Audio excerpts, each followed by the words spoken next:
Hi everyone, hope आप लोग जहाँ भी होंगे अच्छे होंगे। आज की इस वीडियो में हम लोग बात करने वाले हैं बाबा साहेब भीमराव अंबेडकर यूनिवर्सिटी लखनऊ के बारे में। और आप सभी का थर्ड लिस्ट ऑलरेडी रिलीज़ कर दिया गया। अब इसके बाद आगे का प्रोसेस क्या होगा ये हम लोग समझने वाले हैं। ये समझ लीजिए आप कि इसके आगे आपका फोर्थ लिस्ट आने वाला है। उसके बाद आपका वेरिफिकेशन होगा। वेरिफिकेशन कब होगा ये भी हम लोग बात करेंगे। फोर्थ लिस्ट कब होगा, उसमें कब आपका लिस्ट को डिक्लेयर किया जाएगा, वैकेंट लिस्ट कब आने वाला है, जो थर्ड लिस्ट का आफ्टर थर्ड लिस्ट जो वैकेंट लिस्ट आता है वो कब आने वाला है, और क्लासेस आपका कब से स्टार्ट होने वाला है। प्रॉपर डिटेल होगा, हम लोग बात करने वाला है। तो आपको सबसे पहली बात, आपको ये नोटिफिकेशन डाउनलोड करने के लिए बाबा साहेब भीमराव अंबेडकर यूनिवर्सिटी का ऑफिशियल साइट पे जाके 25 तारीख वाला जो नोटिफिकेशन है उसको डाउनलोड कर लीजिएगा। जो थर्ड और फोर्थ फेज़ का जो काउंसलिंग शेड्यूल आया था वही वाला शेड्यूल में आपको प्रॉपर डिटेल दिया गया है। आइए हम लोग पूरा प्रॉपर हम लोग बात कर लेते हैं इस वीडियो में। थोड़ा सा आप नीचे आओगे देख सकते हो, थर्ड जो था वो आपका लिस्ट 26 सितंबर को आ गया था। उसके बाद डॉक्यूमेंट वेरिफिकेशन जो मतलब प्रोविजनल होता है वो ऑनलाइन वो लोग करते हैं, वो 28 को हुआ था। उसके बाद आपका जो फीस जनरेशन हुआ था वो 29 सितंबर को ही हो गया था आपके समर्थ पोर्टल पे। और आपका लास्ट डेट जो था आज है आपका लास्ट डेट 30 सितंबर फ़ीस पेमेंट करने का। जिन्होंने भी फ़ीस पेमेंट नहीं किया तो रात के 11:59 PM तक आप अपना जो भी फ़ीस पेमेंट करना चाहते हो वो फ़ीस पेमेंट कर लीजिए।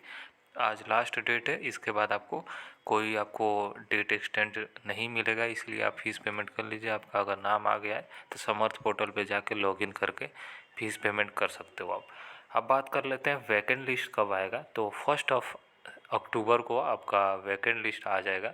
यहाँ पे टाइम को मेंशन नहीं किया गया, तो मेनली आप शाम तक वेट करोगे, क्योंकि क्या होता है सारे कोर्सेज़ का धीरे धीरे अपडेट किया जाता है, क्योंकि हर डिपार्टमेंट अपना वैकेंट लिस्ट जो है वो रिलीज़ करती है। उसके बाद प्रिंट आउट होता है सारे, उस पर जो भी मतलब अप्रूवल मिलता है फिर वेबसाइट पे अपलोड किया जाता है। तो ये थोड़ा सा लंबा चौड़ा फॉर्मेलिटी रहता है, उसको पूरा किया जाता है। तो ये मान के चलो 1 अक्टूबर रात तक आपका अपडेट हो जाएगा। ठीक है, सारे कोर्सेज़ का जब ओपन करोगे तो कुछ कुछ कोर्सेज़ का अपडेट हुआ रहेगा, कुछ कुछ का नहीं हुआ रहेगा, तो थोड़ा सा टाइम लगता है, ये टाइम टेकिंग प्रोसेस है। तो आप वेट करना, हो जाएगा। अब हम लोग बात कर लेते हैं फोर्थ फेज़ के बारे में। फोर्थ फेज़ का डिक्लेरेशन कब होगा, यानी लिस्ट कब आएगा।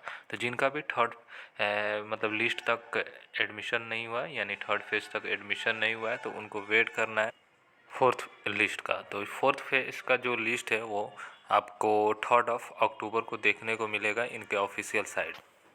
तो जैसे आप चेक करते हो ऑफिशियल साइट पे, वहीं पे आप चेक कर लोगे। जिनका भी थर्ड लिस्ट तक नहीं हुआ है तो फोर्थ लिस्ट में आपका आने की चांसेस है। तो आप थर्ड लिस्ट थोड़ा निकाल कर देखो कहाँ तक का कैंडिडेट का एडमिशन हुआ है, उसके बाद आपका किस नंबर पे है।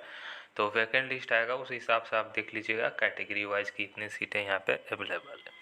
ठीक है, अब जो भी वैकेंट सीटें रहेंगी उसी के लिए आप सभी का लिस्ट आएगा, वो 3 अक्टूबर को आ जाएगा। ठीक है, तो अगेन मैं बोल रहा हूँ कि यहाँ पे टाइमिंग नहीं मेंशन किया गया है, तो आपको शाम तक वेट करना है, क्योंकि धीरे धीरे सारे कोर्सेज़ का अपडेट होता है, क्योंकि डिपार्टमेंट वाइज लिस्ट आती है, उसके बाद वो अप्रूवल मिलता है, उसके बाद अपलोड किया जाता है वेबसाइट पे। उसके बाद जो प्रोविजनल डॉक्यूमेंट वेरिफिकेशन होता है वो थ्रू डिपार्टमेंट के एडमिशन कमेटी की तरफ से होता है समर्थ पोर्टल पे। जो भी आपने ऑनलाइन मतलब अपलोड किया है, जो भी आपसे मांगा गया था, वो वेरिफिकेशन होने के बाद आपको 4 अक्टूबर तक आपका जो वेरिफिकेशन है वो डन हो जाएगा। जिनका मतलब सही हो जाएगा, मतलब डन हो जाएगा। उसके बाद आपका क्या होगा, जैसे ही वेरिफिकेशन डन हो जाएगा तो उसी दिन आपका क्या होगा, फीस जो ये है चालान है उसको लाइव कर दिया जाएगा। तो फोर्थ ऑफ अक्टूबर को लाइव कर दिया जाएगा। यहाँ पे सामने आप देख सकते हो समर्थ पोर्टल पे आपको लॉगिन करना है, वहाँ से जाकर फ़ीस पेमेंट कर लीजिएगा।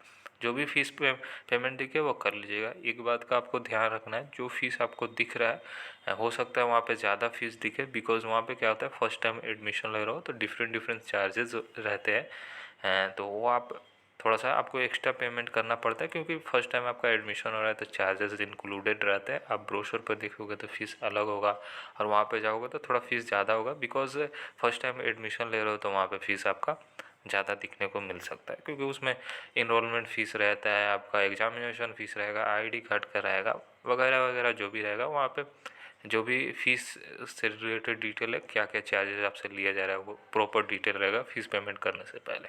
ठीक है, तो होप ये क्लियर हो चुका है। अब हम लोग बात कर लेते हैं लास्ट डेट कब तक है फ़ीस पेमेंट करने का। जिनका 4th लिस्ट वालों का नाम आ जाएगा तो 6 अक्टूबर तक आप कर सकते हो, यानी 6 अक्टूबर तक आप फ़ीस पेमेंट कर सकते हो रात के 11:59 PM तक।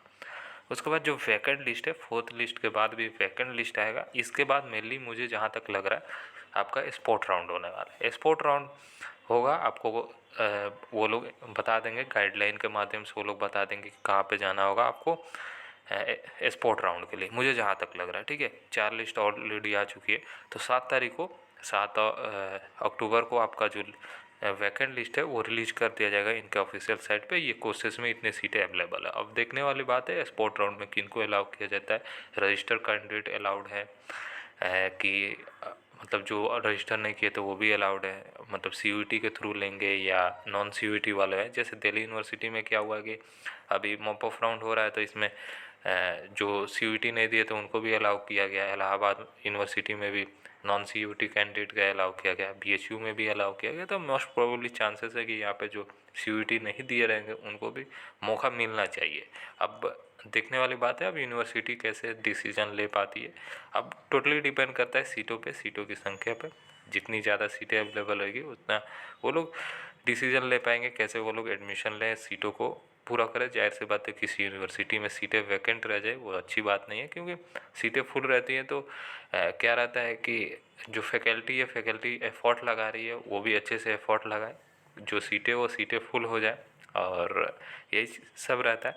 बाकी अब हम लोग बात कर लेते हैं जो आप वेट कर रहे थे फिजिकल वेरिफिकेशन से रिलेटेड, जिनका भी first phase, second phase, third phase, fourth phase में एडमिशन जिनका हो गया है होगा, उनका वेरिफिकेशन कब होगा ये ध्यान रखिए। 4th फेज़ तक जिनका भी एडमिशन हो जाएगा उनका जो वेरिफिकेशन है 8 अक्टूबर को होगा, यानी 8 अक्टूबर को होगा। आपको कहाँ पे जाना होगा, मेन कैंपस में जाना होगा, BBAU के मेन कैंपस में आपको जाना होगा। तो वहाँ पे आप चले जाओगे। तो मेन कैंपस जाने के लिए सिंपली आपको लखनऊ ही जाना होगा, तो आप लखनऊ जाके अपना वेरिफिकेशन करवा लीजिएगा। ठीक है, उसके बाद आपको जो क्लासेस होगा वो फर्स्ट ईयर स्टूडेंट का वो 8 अक्टूबर को बोला गया, यानी क्लासेस भी आपका स्टार्ट हो जाएगा। तो आप क्लासेस आप फाइनली आप क्या करो, टिकट बनवा लो। अभी आपके पास टाइम है, अभी 8 दिनों का टाइम है। तो आप टिकट, जिनका भी एडमिशन हो गया है, फीस जमा कर दिए, तो आप डॉक्यूमेंट इकट्ठा कीजिए। उसके बाद आप चले जाइए BBAU। अगर जिनका अभी तक तो हॉस्टल नहीं मिला है तो आप अभी स्टार्टिंग में आप क्या करो, PG वगैरह आसपास ढूंढना स्टार्ट करो। आप PG देखो, वहाँ पे रहो। उसके बाद जब हॉस्टल में नाम आ जाएगा तो आप PG छोड़ देना। ठीक है, तो यही है। बाकी आपका 8 तारीख तक क्लास भी स्टार्ट हो जाएगा और 8 तारीख का आपका फिजिकल वेरिफिकेशन होगा, यानी डॉक्यूमेंट जो भी हो ओरिजिनल है, और कुछ डॉक्यूमेंट आपका जीरोक्स लेंगे वो लोग, तो आप ओरिजिनल लेके जाना, बाकी जीरोक्स वगैरह उधर से करवा के आप सबमिट कर सकते हो। कोई भी हेल्प चाहिए, ठीक है, तो यहाँ से आपको ये नंबर दिया गया, लगभग 5 नंबर है। तो for any clarification the candidate may contact the head of department और ग्रीवियंस कमेटी मेंबर्स नंबर, इतना ये वाला नंबर 5 नंबर है। तो यहाँ पे आपको जो भी इंक्वायरी चाहिए या नंबर पे कांटेक्ट कर सकते हो। ठीक है, अगर नंबर ना देखे तो वीडियो को थोड़ा सा फुल स्क्रीन में करके कर सकते हो। वीडियो स्लो लगे 1.5x में आप देख सकते हो, टोटली आपके ऊपर है। This is issue with the approval of component authority. ठीक है, ये रजिस्ट्रार सर का सिग्नेचर है, ये आपका एंड हो जाता है यहाँ पे नोटिस। चलिए, होप ये डिटेल आपको अच्छे से समझ में आया होगा। मैंने कोशिश की आपको अच्छे से समझा पाऊँ। फिर मिलेंगे अलग वीडियो के साथ, तब तक के लिए बाय, टेक केयर और ख्याल रखिए अपना।